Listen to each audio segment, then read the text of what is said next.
Over the last few videos, we've been talking about time, not having more of it, but how we use it with children. And the more I've thought about it, the more I've realized that one of the greatest gifts we can give children isn't another activity, another toy, or another outing. It's simply more time. Welcome back to the Family Daycare Diaries. If you've been following along this week, we've been talking about why children don't need every minute of the day filled, why slowing down doesn't mean they're falling behind, and why maybe the pressure we sometimes put on children comes from a really good place. Today I wanted to bring all of those ideas together because this is something I've been thinking about a lot lately. I don't think we've become busier because we don't care about children. I actually think it's because we care so much.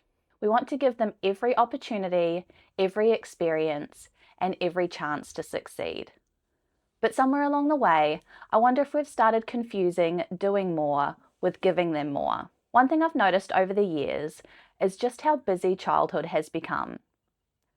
Children have swimming lessons, sports, music, appointments, play dates, and organised activities. None of those things are bad on their own. In fact, many of them are wonderful opportunities, and I know they all come from a place of wanting the very best for our children. But I find myself wondering, when did children get a chance to simply be children? To have an afternoon where nothing is planned? To build a cubby that takes 2 hours because nobody is watching the clock? To collect sticks simply because they found one that looks interesting? To sit beside a puddle and watch the ripples for 10 minutes without someone saying, "Come on, we need to go." I think we've become so focused on making the most of every moment that we've forgotten that sometimes the moment itself is already enough. Children don't always need another activity waiting for them. Sometimes they just need enough time to discover where their imagination will lead them. And the funny thing is, children don't always need another activity waiting for them. Sometimes they just need enough time to discover where their imagination takes them. And the funny thing is, those are often the moments that become the most memorable. I think we've all felt it, that little voice that says, "Should I be doing more? Should I set up another activity? Should we go somewhere? Are they learning enough?" I've had those thoughts too. As educators and parents, we care deeply. We want children to thrive, and because we care so much, it's easy to feel like every moment should be productive. But lately, I've started asking myself a different question. Who am I trying to reassure? The children or myself? Because children aren't looking around wondering if today's play has enough educational value.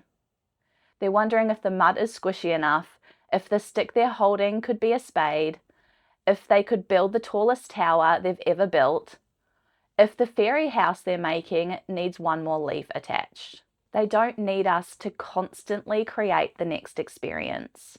Most of the time, they're already completely engaged in the one they're having. That was a really important lesson for me. One of the biggest things I've learned since starting family daycare is that children don't rush themselves. Adults do. Children don't stop playing because they've reached a time limit. They stop playing because they've finished exploring their idea. Sometimes that takes 10 minutes, sometimes it can take an hour. But I've watched children spend 45 minutes building something together, only to pull it apart and excitedly start all over again. To us, it might look like they achieved nothing. But to them, the building wasn't the goal. The experience was. The conversation they had, the problems they solved, the ideas they shared, the laughter along the way. That's what matters. The more I watch children, the more I realize that deep play isn't something we can hurry. It unfolds in its own time. And I think that's something adults could probably learn from too. Something else I've realized is that this isn't just about children, it's about us. I think we've put a lot of pressure on ourselves to always be providing, to always have something planned, to make every outing educational, to make every activity meaningful, to make every day feel special. I've caught myself thinking, what should we do next? Before the children have even finished enjoying what they are already doing. And the funny thing is, the children have never asked me to do that. They're usually perfectly happy spending another 20 minutes in the mud kitchen, or looking for a bug, or collecting leaves, or making up stories, or simply sitting together talking. Maybe the pressure isn't coming from children at all. Maybe it's coming from us. And maybe we can give ourselves permission to slow down too. Because when we take that pressure off ourselves, we often take it off the children as well. When I think about my own childhood, I don't remember every organised activity. I remember building cubbies, riding my bike, getting muddy, making up games with my friends, staying outside until it started getting dark. Those memories stayed with me because nobody was rushing them. There was time to let them unfold, and that's exactly what I hope the children in my care experience. Not a childhood that's carefully scheduled every minute of the day, but one that's full of curiosity, wonder, adventure, freedom, and time. The more time I spend with children, the more I realise they don't need us to have all the answers. They don't need every moment planned. They don't need every experience turned into a lesson.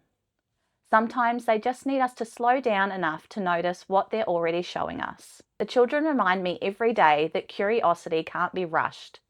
Friendships can't be rushed. Confidence can't be rushed. Trust can't be rushed. And childhood shouldn't be rushed either. Because children don't measure their days by how much they have achieved. They measure them by how much they have enjoyed them. I've learnt that childhood isn't about squeezing as much as possible into every day. It's about giving children enough time to truly experience the day they're already having. And I think that's one of the greatest lessons children have ever taught me. That maybe we've spent so much time trying to create the perfect childhood that we've forgotten what children are really asking for. They aren't asking us to make every day bigger. They're asking us to be present, to notice, to slow down, to join them in the moment they're already enjoying. Maybe the greatest gift we can give children isn't another activity. Maybe it's more time. Because childhood isn't something we need to perfect. It's something we need to protect. Anyway, that's today's diary entry.